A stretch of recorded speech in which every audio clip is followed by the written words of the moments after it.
Muy buenas, bienvenidos al Cuestionario, una nueva entrega de este programa en el que charlamos con un personaje importante de la ciudad, con un nombre destacado, con alguien que tiene mucho que contar en diferentes ámbitos. Ya sabéis que por aquí, a lo largo de todas estas temporadas, pues hemos tenido artistas, políticos, empresarios, escritores, ha habido un poquito de todo. Intentamos también abarcar los diferentes ámbitos de la sociedad marbellí y descubrir, aprender, charlar con gente interesante. La verdad que lo hemos conseguido en todos estos programas y hoy no iba a ser una excepción. Tenemos una invitada que, bueno, pues a mí me apetecía mucho charlar con ella, tiene mucho que contar. Es Isabel García Bardón. Isabel, bienvenida.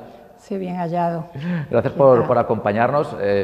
Yo creo que prácticamente todo el mundo, por un motivo o por otro, conoce en Marbella a Isabel, es presidenta del grupo Fuerte Hoteles. Hablaremos de esa trayectoria empresarial, de esa empresa familiar que se ha convertido en un potente grupo hotelero, un potente grupo de empresas. Hablaremos también de la parte solidaria que tiene Isabel, porque lleva muchísimos años al frente de la asociación Horizonte Proyecto Hombre, y hablaremos, bueno, pues también un poco de la visión de alguien que conoce muy bien la ciudad, de la visión que tiene sobre Marbella, sobre el pasado, sobre el presente y sobre el futuro, porque Isabel es una mujer siempre, y lo ha sido, muy comprometida con la ciudad en muchos ámbitos, en el cultural, en el religioso, también el de las tradiciones y, por supuesto, en el empresarial. Isabel, gracias por asistir a nuestra llamada, por venir a charlar hoy con nosotros este sitio magnífico que es el Museo del Grabado, al que invitamos a todo el mundo a que venga a visitarlo porque es fantástico, en un paseíto maravilloso por el casco antiguo. Te paras en el Museo del Grabado, de verdad tiene una visita muy recomendable. Antes de nada, y como siempre digo, en el cuestionario no solo pregunto yo, Isabel, sino que preguntan también los ciudadanos, salimos a la calle con una cámara, y pregunta también el invitado de la semana anterior, que deja una pregunta en el aire para que, sin saber cuál es el siguiente invitado, se conteste. Así que vamos a escuchar a Francisco de Asís López, el archivero municipal, que estuvo con nosotros en el programa anterior y dejó esta pregunta para el invitado de esta semana. Atentos. ¿Quién es el personaje más significativo que cree de Marbella, Marbellí, y por qué, no? ¿Por qué? Tanto actual como antiguo, da igual, ¿no? Tenía esa inquietud el archivero por preguntar a nuestro invitado de hoy, en este caso nuestra invitada. Isabel, ¿cuál es ese personaje marbellí que destacarías, del pasado o del presente? Si hablamos de Marbella, ¿a ti quién se te viene a la mente? Bueno, cuando me ha empezado a anunciar cómo iba a ser el programa y yo vinculada y mi familia vinculada al turismo, cuando yo llegué en los años 60, pues un personaje que además lo tenemos nosotros en la galería actual del Hotel El Fuerte. Pues teníamos al príncipe Eloy, que en aquella época era un personaje importante. Otro personaje que fue muy importante en aquella época era Rodrigo Bocanegra. Otro personaje que era importante era que tenemos nosotros la avenida principal de Marbella que lleva su nombre, Ricardo Soriano. Todos esos eran personajes que en aquel momento tenían una presencia importante en Marbella. Estamos, Isabel, terminando prácticamente el verano, aunque ya estemos en otoño, según dicta el calendario, pero bueno, las temperaturas, la cantidad de gente que hay en Marbella, todavía es casi una prórroga, ¿no?, del verano. Ya ha sido un verano especial para vosotros, para tu familia, porque bueno, pues ha habido una reforma importante de vuestro hotel insignia. Tenéis muchos hoteles estupendos repartidos por el territorio nacional, pero bueno, el Hotel El Fuerte, el que da nombre a todo el grupo y el buque insignia de la empresa, es el hotel que ahora es un 5 estrellas, ha habido una gran obra, una gran transformación, y ha sido vuestro primer verano. ¿Cómo lo habéis vivido? Pues mira, ha sido un verano diferente, sin lugar a duda, porque hemos tenido la ilusión y al mismo tiempo la presión de querer llegar a finalizar la obra coincidiendo con la temporada. Queríamos haber terminado a principios de mayo y las obras, pues casi siempre pasa eso, ¿no?, que sabes cuándo empieza y ponerle el punto final es muy complicado, muy difícil. Todavía estamos haciendo puntadas. Pero ya en el mes de mayo, el 22, en lugar de ser a 1 de mayo, en el 22, mi hijo Pepe, el director general, tuvo el coraje de decir, abrimos. Y entraron los primeros clientes. Y yo recuerdo que cuando yo llegué al hotel y estaba María Antúnez, nuestra directora, en la puerta, y yo le di un abrazo emocionadísima porque estaba María ya atendiendo a los primeros clientes. Son momentos muy especiales para nosotros, la familia Luque García. El Hotel El Fuerte es nuestro hotel insignia. Ahí es donde nosotros, empezando por mi marido, que en paz descanse, que fue pionero en Marbella, fue donde él aprendió a hacer a meterse en un mundo de empresas diferentes. Él venía de la empresa de la alimentación, de la empresa de la agrícola, y de pronto un verano vino a Marbella y vino a recuperarse de un estrés. Imagínate, en aquella época ya la gente, cuando se metía mucho en muchos fregados, pues podía vivir eso. Estuvo 3 días descansando y al 4.º día empezó a buscar y le ofrecieron la finca del Fuerte. Así que así empezó nuestra historia hotelera. Y fue un auténtico visionario, ¿no? Porque hoy hablar de turismo, de inversiones, de montar un hotel, bueno, pues puede ser algo relativamente habitual, pero en aquel entonces eso estaba empezando, o todavía no había arrancado. Fíjate, si estaba empezando, que cuando él preguntaba a la gente, bueno, ¿y aquí cuándo es la temporada? Y le decían, bueno, pues aquí la temporada, julio, agosto y Semana Santa. Bueno, pues él hizo el hotel, lo abrió y hubo meses que no había nadie, que estaba nada más que el personal. Esas cosas solo pueden pasarle a personas que son visionarias y que piensan que, oye, él desde el primer momento se dio cuenta que en Marbella había un clima maravilloso y que la gente de Marbella era agradable, era acogedora, y que, bueno, para el tema turístico son 2 claves importantes. Pero, por desgracia, Isabel, en el año 84 fallece tu marido y tienes que hacerte cargo, coger las riendas de la empresa, ¿no? Fue un momento... ¿Cómo fue aquello? No la parte personal, sino la parte empresarial y, bueno, lógicamente también una parte personal. Pues mira, en la parte empresarial tuvo muchísimo que ver con la parte familiar, como es lógico.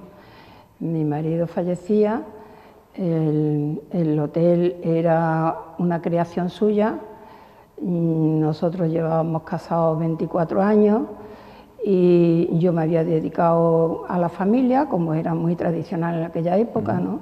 El hombre era el que tiraba del negocio y la mujer la familia. Yo nunca me he arrepentido de eso, siempre he estado feliz.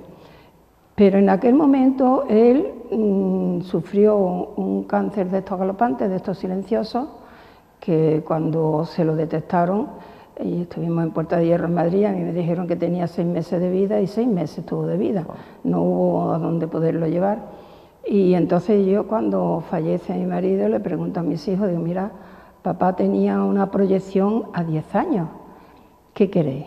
¿Queréis que cuando vosotros penséis con vuestra parte, porque lógicamente en la herencia había una parte que correspondía a él y otra que correspondía a mí porque teníamos gananciales? Entonces ellos dijeron, no, mamá, nosotros queremos seguir con el proyecto de papá. Y así fue como nos metimos. Yo hice un trato con mis hijos, ¿vale? El proyecto más importante que teníamos tu padre y yo es que vosotros hicierais vuestras carreras. Todos eran muy jovencillos. Todavía les quedaba pasar por la formación, ellos. Algunos estaban todavía en el instituto, o sea que todos eran muy jóvenes. Quedamos en eso y yo les dije, bueno, termináis vuestras carreras, yo me hago cargo de la empresa. Nos reuníamos cada vez que podíamos, cada vez que venían de vacaciones. Fue un tiempo de una experiencia dura porque mis hijos, cuando venían de vacaciones, lo primero que yo hacía era sentarlos en una mesa redonda, sacar todo lo que había y decirle, a ti te toca esto, a ti te toca esto. Y así fuimos nosotros evolucionando. Bueno, la transformación tuya personal, ¿no, Isabel? De estar dedicada pues mira, a tu familia, a estar al frente de un hotel, que ya era un hotel potente en aquella época. Tuve la gracia, que yo digo que eso fue el Señor, tuve la gracia de que tuve un equipo de gente muy bueno, muy buena. Había un buen número de personas que habían venido, se los había traído mi marido de Estepa, otros que eran muy buenos profesionales, y que mi marido siempre tuvo una muy buena relación con sus colaboradores y siguió esa buena relación. Yo me senté con ellos. Te arroparon, ¿no? Sí, yo me senté con ellos y les dije, mira, no tenéis que tener preocupación, mis hijos y yo hemos decidido que vamos a continuar con el Fuerte, cada uno a su trabajo y vamos a continuar. Y bueno, y si Dios quiere, pues hasta vamos a crecer. Y así fue. Y así fue. Al frente de un hotel, luego al frente de una cadena hotelera poco a poco.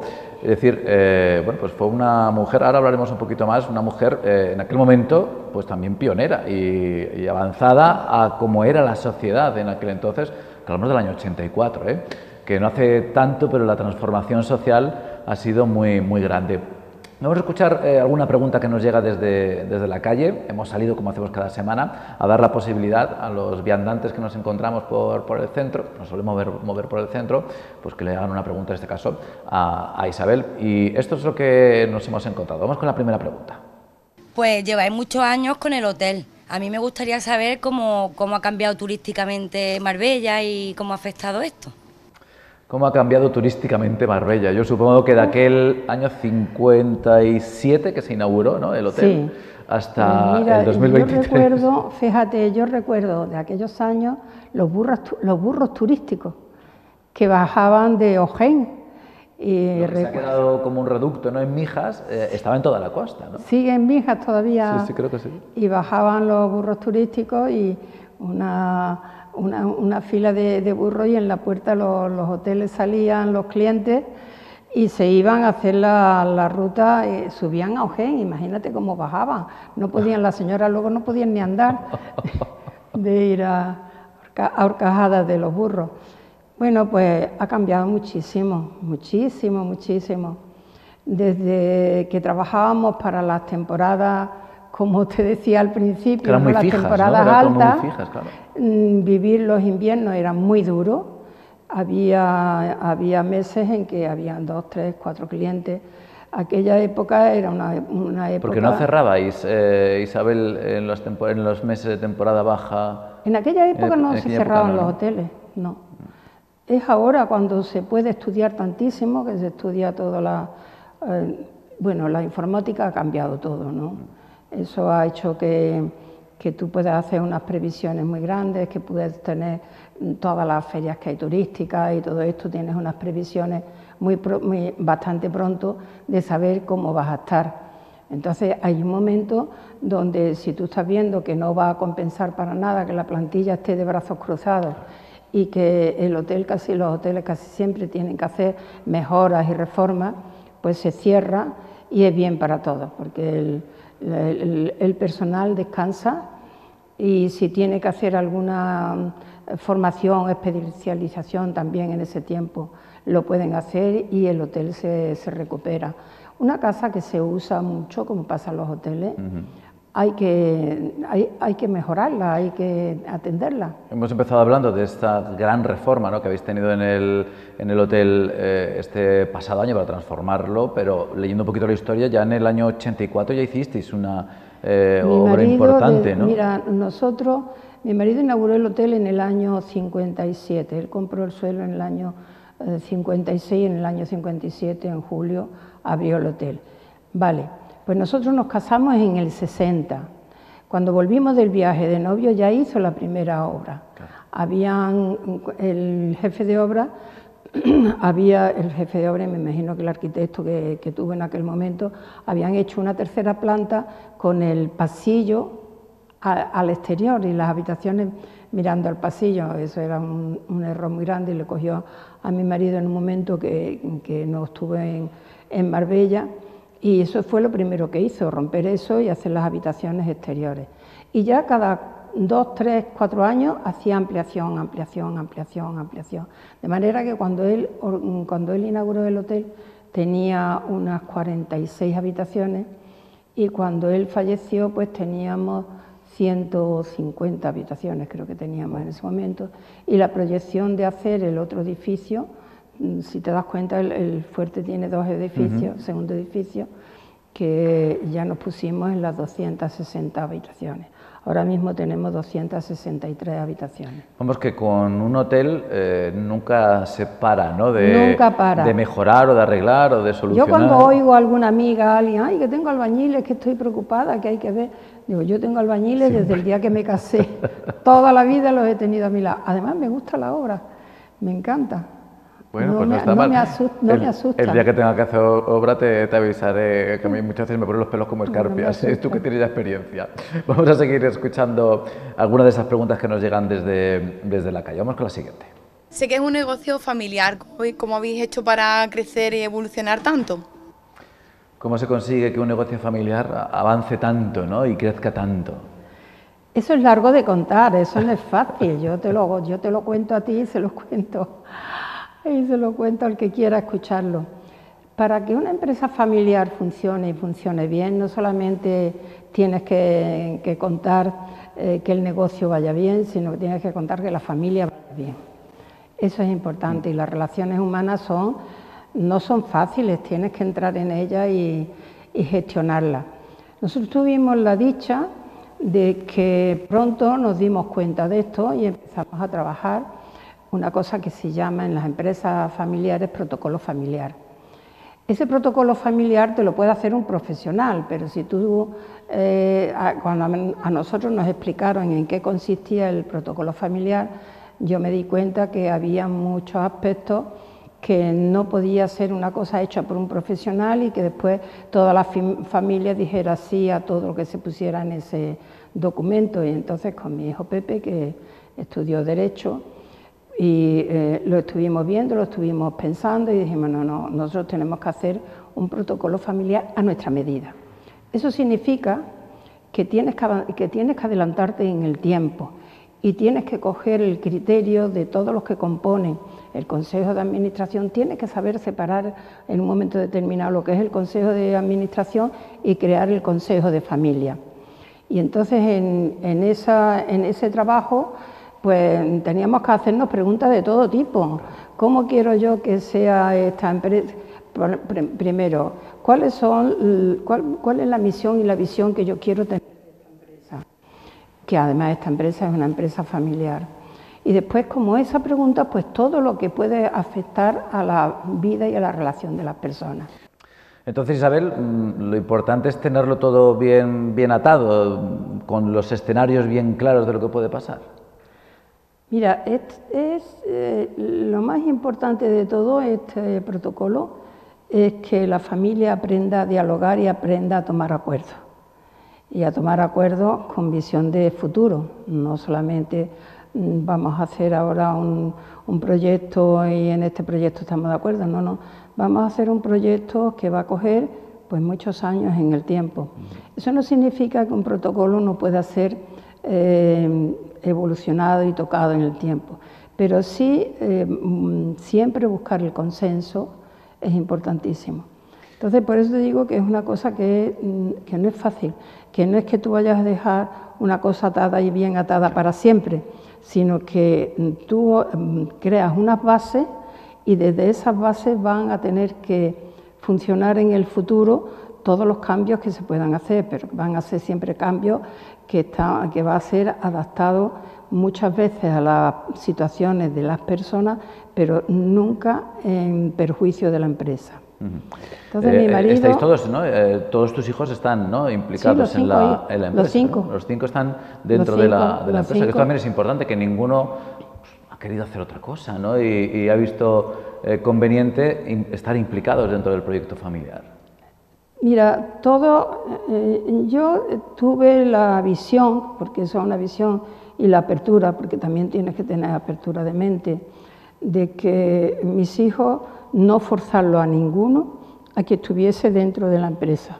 Pero se crearon las circunstancias que fueron el tiempo y las cosas de que todos fueron pidiendo, cada uno en su momento, entrar en la empresa, y como cada uno, porque los hijos todos son diferentes, nunca son todos los hijos iguales, pues cada uno ha encontrado en la empresa un espacio donde tiene una habilidad que suma. Entonces lo importante es encontrar que las personas que están dentro de ese protocolo tengan también la capacidad de perdón y de generosidad. Hace mucha falta, es muy importante esas dos actividades, esas dos formas de ver y de vivir. Y mis hijos la encontraron y yo la encontré con ellos, y cada uno se fue incorporando en el tiempo. Por ejemplo, te pongo, Pepe, que hizo Derecho y Dirección de Empresa, terminó su carrera. Entonces, nosotros íbamos viendo, como teníamos unas reuniones con mucha periodicidad, nosotros íbamos viendo cada cual en qué podía hacer un mejor servicio a la empresa familiar. Pues Pepe, en todo lo que tenía relación con el derecho, pues nos fue ayudando y animando. Y bueno, pues Salvador, como ingeniero que es, aunque él hizo la carrera de ingeniero agrícola, pero es que después él se especializó, hizo máster en dirección de obras, y es el que lleva todos los temas de las obras. Javier, que es el más pequeño, el último que se incorporó en la empresa. Te estoy hablando de los tres varones porque son los que han tenido más tiempo un trabajo más ejecutivo. Las chicas también han estado y están.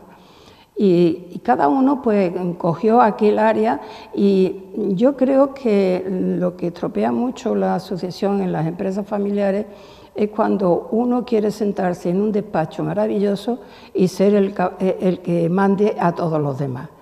Eso, gracias a Dios, no se dio en la empresa nuestra. Cada uno fue consciente de que tenía que sumar, no tenía que ser el que llevase la corona, sino sumar para que entre todos hiciésemos fuerte la empresa. Pues un fantástico éxito empresarial, como hemos visto todos, pero es un éxito familiar también. Es decir, sí, tienes que estar muy, muy orgullosa por eso, porque no es fácil, ¿no? Y lo hemos visto en otras muchas empresas, ¿no? Sí. Incluso empresas que hoy día es una pena, no encuentran ese relevo, y todo ese esfuerzo, todo ese sacrificio, pues no tienen luego, ¿no?, en los hijos. Y por suerte, en la familia vuestra y en el grupo fuerte, eso está asegurado. Fíjate de momento. Que tú dices que después me vas a preguntar por el tema social. A mí me ayudó muchísimo, me ayudó porque hace 42 años que se creó la asociación Horizonte Proyecto Hombre, ¿no? Pues entonces, asistir a la formación para nosotros traer Proyecto Hombre, y el trabajo que había que hacer con las familias que tenían hijos con problemas, a mí me ayudó muchísimo. Me ayudó a abrir la mente, me ayudó a liberarme en muchas cosas que, para tener una buena relación con las personas, tienes que saber escuchar y saber que las otras personas van a ser diferentes a ti. Y si tú las necesitas en tu proyecto, con más razón tienes que saber escuchar y saber incorporar lo que esa persona quiere para un proyecto común. Yo me di cuenta de que yo tenía 5 hijos, los 5 eran diferentes, pero los 5 tenían derecho a participar en un proyecto. Y entonces hicimos varias reuniones de formación que nos facilitara todo lo que era la comunicación, y eso lo aprendí yo de la metodología de Proyecto Hombre. Justo antes de hacer una pequeña pausa, vamos a escuchar la tercera pregunta de este primer bloque, luego hacemos un descansito y vamos a continuar. Pero primero, la pregunta de la calle. Me gustaría saber si cuentan con apoyo institucional, apoyo público para este tipo de proyectos. En este caso, haciendo alusión, ¿no?, a esa parte social que ya hemos introducido en esta recta final de este primer bloque, si hay apoyo institucional, intuyo yo que preguntará lógicamente por Horizonte. ¿Tenéis desde Horizonte el apoyo institucional suficiente? Pues mira, suficiente nunca. Suficiente no. Sí, nunca. Proyecto Hombre se ha desarrollado en Marbella gracias a tener un voluntariado muy comprometido. Proyecto Hombre tiene varias patas importantísimas, y una importantísima es tener un buen equipo de profesionales, pero también lo es tener un buen equipo de voluntariado. y tener buenas relaciones con las administraciones, pero nunca casarte con ellas, porque si te casas con ellas pierdes la identidad. Entonces tener ni más ni menos que la justa y necesaria. Y bueno, pues siempre tenemos que pensar de dónde sacar los fondos para llegar a fin de año. Aunque haya ayudas de aquí y de allá, nunca son suficientes. Nunca son suficientes. Y por desgracia, las necesidades de la sociedad cada vez son más, ¿no? A pesar de todo. Yo creo que eso a mí como persona me ha ayudado también a ser humilde y a saber que las necesidades tienes que involucrarte mucho en ellas. No estar esperando que te las den y que todo esté resuelto. Yo creo que cuando te facilitan tanto las cosas, te acomodas y cuando te acomodas coges la cuesta abajo, nunca la cuesta arriba. Para andar la cuesta arriba en la vida tiene que haber esfuerzo. Si no hay esfuerzo, además si no hay esfuerzo no valoramos las cosas. Es verdad. Pues Isabel, vamos a seguir hablando enseguida de esta parte social, esta parte humana, ¿no?, que tiene Isabel García Bardón, pero antes hacemos una pequeña pausa y regresamos enseguida a nuestro cuestionario.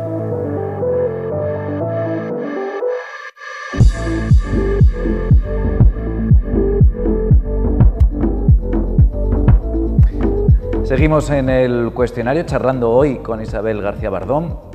Hemos hablado largo y tendido en la primera parte sobre, bueno, pues ese lado más empresarial, ¿no? Ese lado al frente del grupo Fuerte Hoteles, y justo al final hemos empezado a hablar ya de su labor con Horizonte Proyecto Hombre. Sigue de presidenta después de muchísimos años. Isabel, cuéntanos un poco cómo llegas a esta causa, cómo conoces lo que se hace en Proyecto Hombre y cómo lo quieres traer a Marbella. Pues mira, has dicho antes que yo soy una persona religiosa y lo soy. O sea, yo soy católica, apostólica y además practicante. Es que eso se lleva ahora poco, pero yo lo soy. Y entonces hice cursillo de cristiandad y yo en cursillo de cristiandad entendí que cuando yo estoy diciendo Padre Nuestro, no estoy diciendo Padre mío solo, sino Padre mío y de mis semejantes. ¿Y cómo yo voy a tratar a mis semejantes si yo me evado y me alejo de ellos, si yo no quiero implicarme en sus vidas y en sus cosas? Así empezó en mí la vocación de... Y cuando nosotros aquí en Marbella, Manuel Reina, que fue muchísimos años jefe de recepción nuestro del Hotel El Fuerte, él tenía un grupito que reunía precisamente en el Hotel El Fuerte, en el que estaba también metido don Francisco Echamendi, que fue un párroco muchísimos años de aquí de Marbella, y otros muchos compañeros, ¿no? Pues en ese grupo entro yo cuando ya todos mis hijos han terminado sus estudios secundarios y empiezan ya a ir a la universidad. Yo ya, en lugar de estar yendo y viniendo a Málaga para estar con ellos y estar aquí, pues me vine para acá, vivía todavía mi marido, que en paz descanse. Y entonces en este grupo se estaba gestando el cómo hacer, se llamaba el grupo del Encuentro de Pueblo de Dios, cómo hacer un servicio a la sociedad en la que vivíamos. Era una pregunta que nos habían lanzado del obispado y la estábamos trabajando. Y eso se cristalizó en crear una asociación que ayudara a los padres que entonces estaban como muy perdidos porque tenían hijos que se habían apuntado a sectas o que se habían metido en problemas con sustancias, y así presentamos... En aquel momento fue los inicios de muchas drogas. Muchísimas. Era una sociedad, bueno, pues que... Estamos hablando de los años, principios de los 80. De los 80, quien no lo viviera o no sepa, si nos ve gente joven a lo mejor no le resulta raro, pero aquello... sacudió mucho la sociedad, ¿no? Muchísimo. Y había muchos chavales que caían en manos de grupos extraños y en manos de las drogas, ¿no? Y surgieron muchas asociaciones en toda España por eso, ¿no? Y en este caso fue con una perspectiva familiar, ¿no? Sí. Ayudar primero a los padres para que ellos entendieran un poco también qué pasaba, ¿no?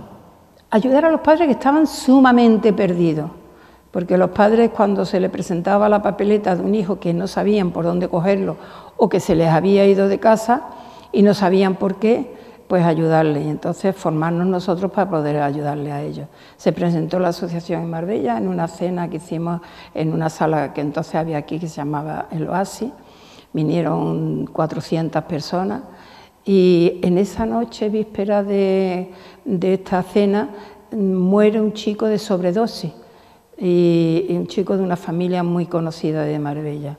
Entonces, cuando salimos de la cena y al día siguiente, todos los medios decían que la Asociación Horizonte iba a luchar contra el problema de la drogodependencia. No nos habíamos centrado en eso, fíjate, pero fue el propio pueblo el que nos identificó, pidió eso. Claro.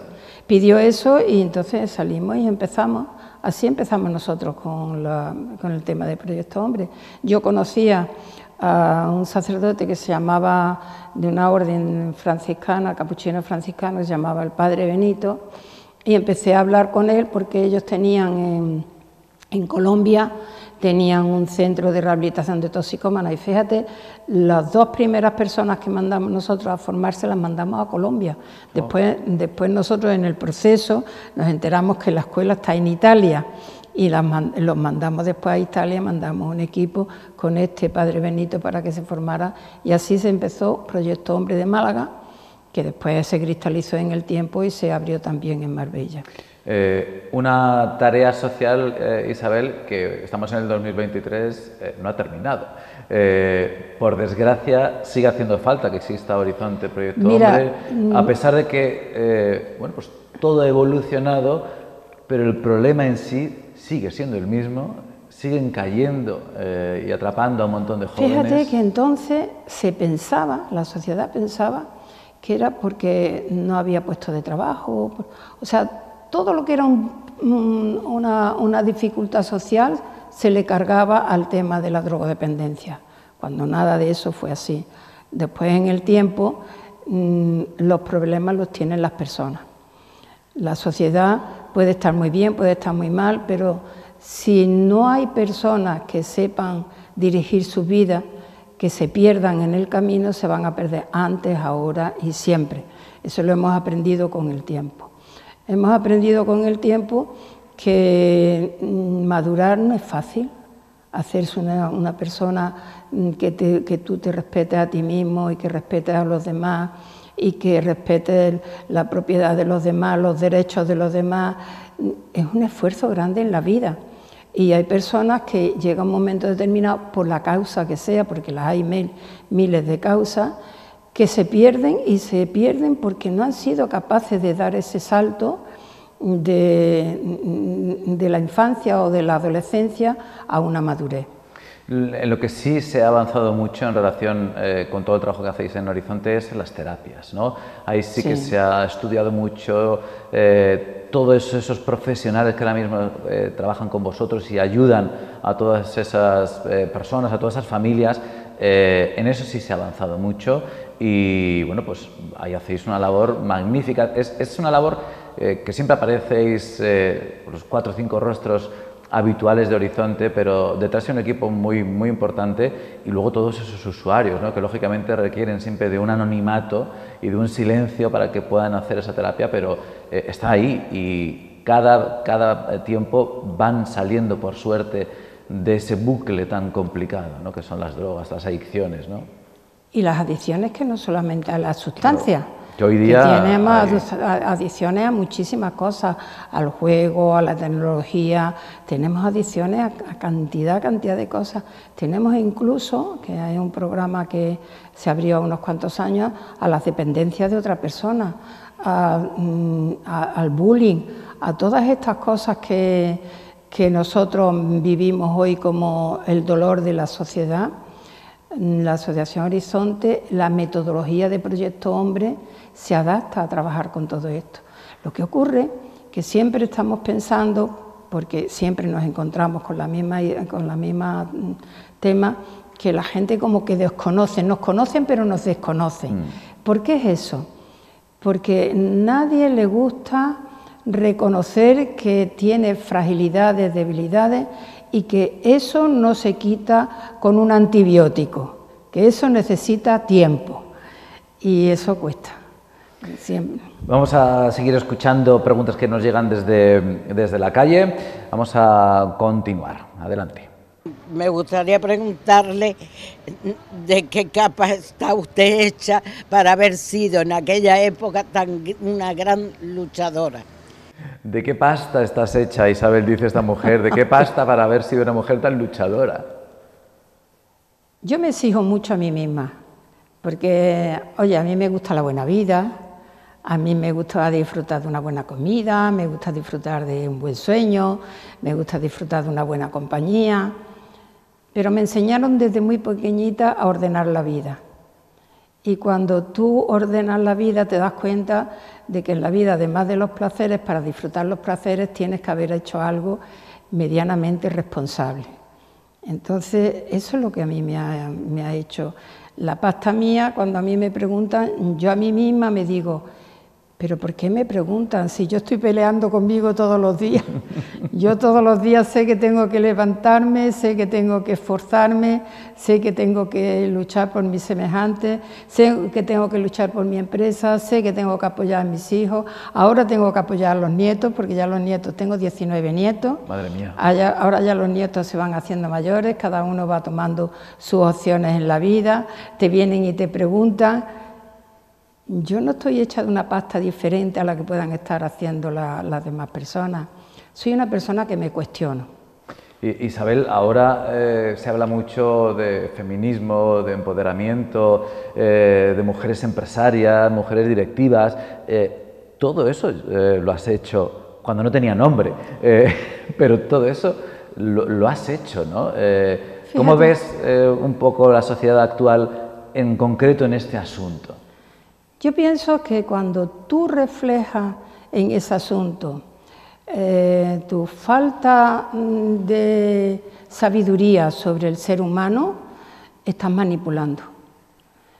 Yo creo que estás haciendo un bien a la sociedad cuando de verdad tú amas a la sociedad y tú quieres que la mujer tenga su derecho. Oye, yo para sacar mi carnet de conducir me tuve que casar. No es que me tuviera que casar para sacar el carnet de conducir, sino que yo de soltera no podía sacar el carnet de conducir, tenía que hacer un servicio social para que me dieran a mí un carnet de conducir. Yo no podía ir cuando me casé al banco y sacar y meter dinero si no tenía el permiso de mi marido. Todo eso yo lo he vivido y estoy aquí y no me he hundido en la miseria. Creo que, por lo menos en el primer mundo, tenemos menos derecho a reivindicar el derecho de la mujer que en un tercer mundo. Ahí sí que tienen derecho, ahí sí que teníamos que volcarnos todos en que esas mujeres salieran de esa vida tan oscura y tan abstraída. Pero en el primer mundo, cuando la mujer puede estudiar, cuando la mujer se puede desarrollar, yo creo que desaprovechamos muchas cosas de las que tenemos. No somos conscientes de todo lo que se han esforzado las generaciones anteriores en que tengamos lo que tenemos, la formación, las escuelas, las universidades, la formación. Que estemos gritando porque yo quiero tener unos derechos, no, tú ya los tienes. ¿Dónde no los tienen? Ahí es donde tenemos que fijar la mirada. Interesante, Isabel. Vamos a continuar escuchando preguntas que nos llegan desde la calle. Voy un poquito más rápido porque nos quedamos sin tiempo, pero tenemos todavía mucho que comentar. Adelante. Pues yo le preguntaría, con todas las cosas que ha llevado ella, de hoteles, asociaciones, con una familia numerosa, ¿de qué se siente ella más orgullosa? Ay, esto va a ser como lo de a qué hijo quieres más, ¿no? Si te sientes más orgullosa de la parte empresarial, si de la parte social, de la parte familiar, de estos frentes de los que hemos estado hablando, ¿de cuál te sientes más orgullosa? Esto es como si yo te pregunto a ti de qué estás más orgulloso, de tu mano derecha o tu mano izquierda, de tu pie derecho o tu pie izquierdo, de tu cabeza, de tus riñones, de tu corazón. No. Mira, el amor, cuando lo queremos medir, lo estropeamos. Creo que el amor no se mide, el amor se tiene. Y tú amas a las personas, fíjate, llegas a amar a las personas más por sus defectos que por sus virtudes. ¿Por qué por sus defectos? Porque tú sabes que salvarte de un defecto no es fácil, es complicado, es duro. Y tú tienes que hacer un esfuerzo más grande de querer a esa persona que al que te es fácil. Al que te es fácil ya te lo está dando, pero al que te es complicado...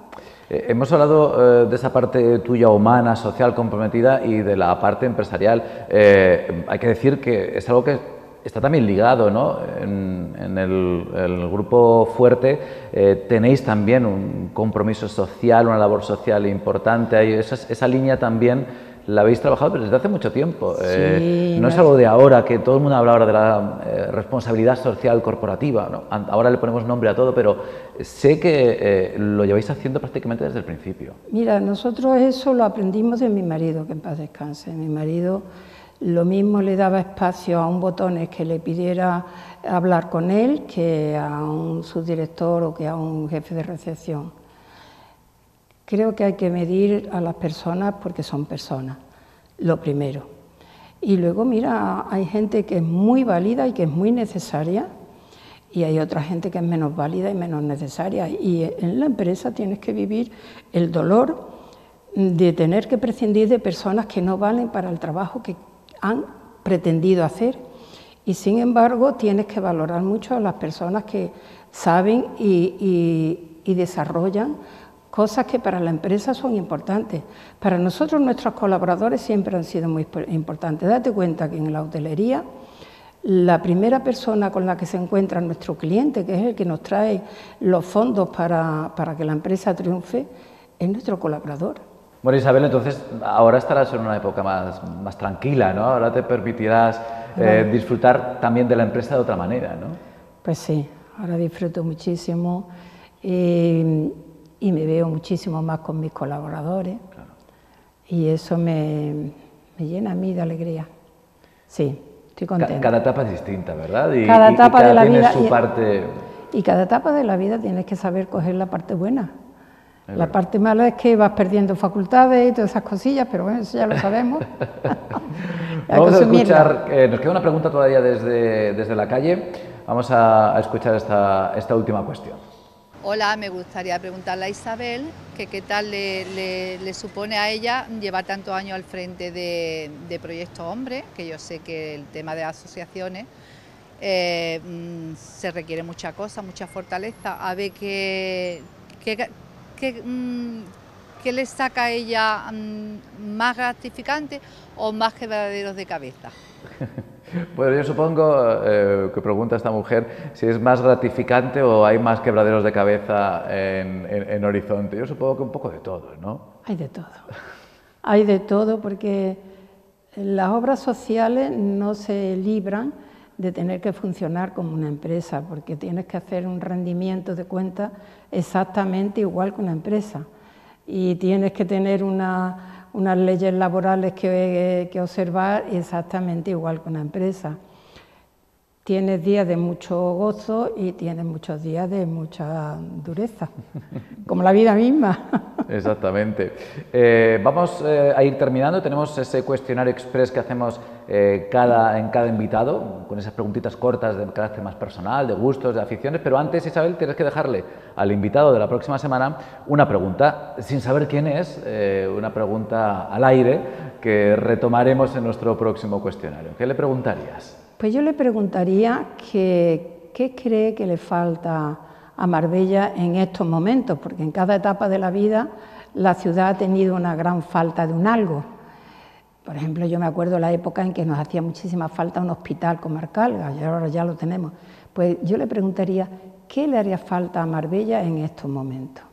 Perfecto, una pregunta interesante, que va a enlazar también con una de estas preguntitas que te lanzo. Son 10 preguntas cortitas.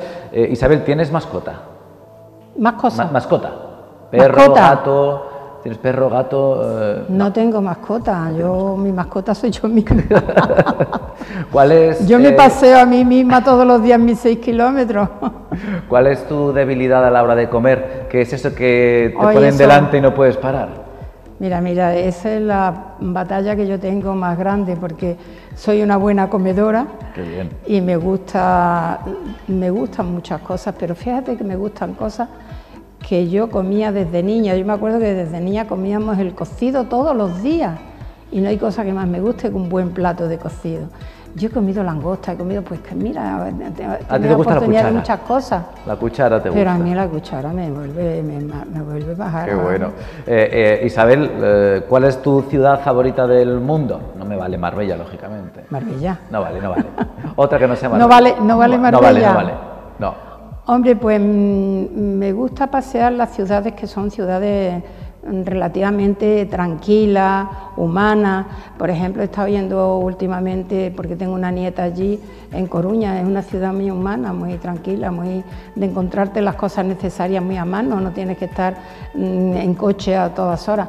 No me gustan las grandes ciudades, las grandes urbes no me gustan. Si tengo que verlas, las veo. Me gusta mucho Roma por la cantidad de cosas que te presenta. Y ya te digo que no soy ni de gran urbe ni de pequeñito pueblo, pero soy de vivir en un sitio donde me pueda manejar por mí misma. ¿Y gustos musicales? ¿Qué has tenido? Me gusta la música muchísimo y últimamente yo estoy desarrollando mucho el gusto por la música de órgano. Tú sabes que creé no nos ha dado tiempo a hablar del órgano del Sol Mayor. La Asociación de Amigos del Órgano del Sol Mayor. La creé desde la Fundación Fuerte, en un momento en que estábamos celebrando el 50 aniversario de la empresa, que eso fue en el 2007, creo que fue, sí, en el 2007. Así que ahora la música de órgano estás me tiene ahora disfrutándola mucho, ¿no? Mucho. No soy una gran entendida, pero sí sé lo que me gusta. ¿Cuál es esa película que has visto 1000 veces y que no te cansas? Pues mira, hay una película que me gusta mucho porque me ha enseñado mucho y he reflexionado mucho sobre ella, que era la película de La Misión. Y también esta de África, ¿cómo era? Memorias de África. Memorias de África, por los paisajes y por la música. Cuando una cinta tiene una buena música me gusta mucho. ¿Cuál es la profesión que te hubiera gustado desempeñar si no te hubieras dedicado, en este caso, primero a tu familia y luego a las empresas? Arquitectura. ¿Arquitectura? Me hubiera encantado. Me hubiera encantado. Tengo una nieta arquitecto. Qué bueno. Me hubiera encantado, sí. ¿Cuál es ese plato que preparas en la cocina de maravilla? ¿Quién no te gana? El gazpacho. ¿El gazpacho? Hago un gazpacho que si algún día tienes la ocasión de probarlo ya verás que te gusta. Bueno, pues no lo descartamos. ¿Un libro que nos recomendarías leer? Pues mira, últimamente estoy leyendo las obras de Sánchez Adalí, que me gusta mucho porque te habla de muchas cosas curiosas de España, lo hace de una manera muy ágil y me encanta. Ahora se lleva mucho lo de las series, no sé si eres de ver series también de... No tengo tiempo de ver series. Si entre la música, leer y bueno, la asociación... Mira, me compré para cuando fuera mayor, me compré todas las obras de los clásicos, están allí en la librería. Y ahora ya las miro y veo una letra tan pequeñita y digo, no voy a perder el tiempo ahora tratando de... Guárdalo, Isabel, para cuando seas mayor. Todavía no ha llegado ese momento. Para cuando sea mayor. No ha llegado ese momento. Y terminamos siempre todos nuestros programas con una pregunta curiosa, y es que si tuviéramos, imaginamos un genio, una lámpara mágica, un genio, sale y nos concede un deseo, pero ese deseo tiene que ser un regalo para Marbella. ¿Qué le pedirías al genio? ¿Qué le regalarías? Cualquier cosa es posible a Marbella. Pues yo le regalaría a Marbella que fuera una ciudad más abierta entre los distintos grupos que se reúnen en Marbella. Eso le regalaría a Marbella. A Marbella hay muchos grupúsculos difíciles de hacerlos abrir y compartir unos con otros. Eso le regalaría yo a Marbella. Mayor conexión, ¿no? Dentro de la sociedad de Marbella. Mayor ¿no? conexión, sí. Qué interesante, Isabel. Me ha encantado conocerte un poco más. Nos conocemos hace muchos años, pero hoy he tenido la oportunidad de pues conocer a esa Isabel empresaria, a esa Isabel madre, a esa Isabel esposa, a esa Isabel también al frente de proyectos sociales.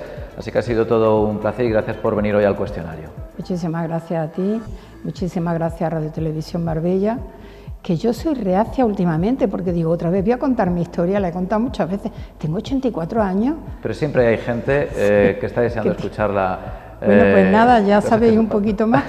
Muchísimas gracias. Gracias a ti. Nosotros tenemos que despedir, nos vemos en el próximo cuestionario, pero ya sabéis que hasta entonces en la página web, en rtvmarbella.tv, buscáis el cuestionario, tenéis todos los cuestionarios, todos los programas que hemos estado haciendo a lo largo de estas temporadas. Cada uno es especial, cada uno tiene un protagonista y yo creo que, por lo menos para mí, todos han sido súper interesantes. Así que nos vemos en el próximo.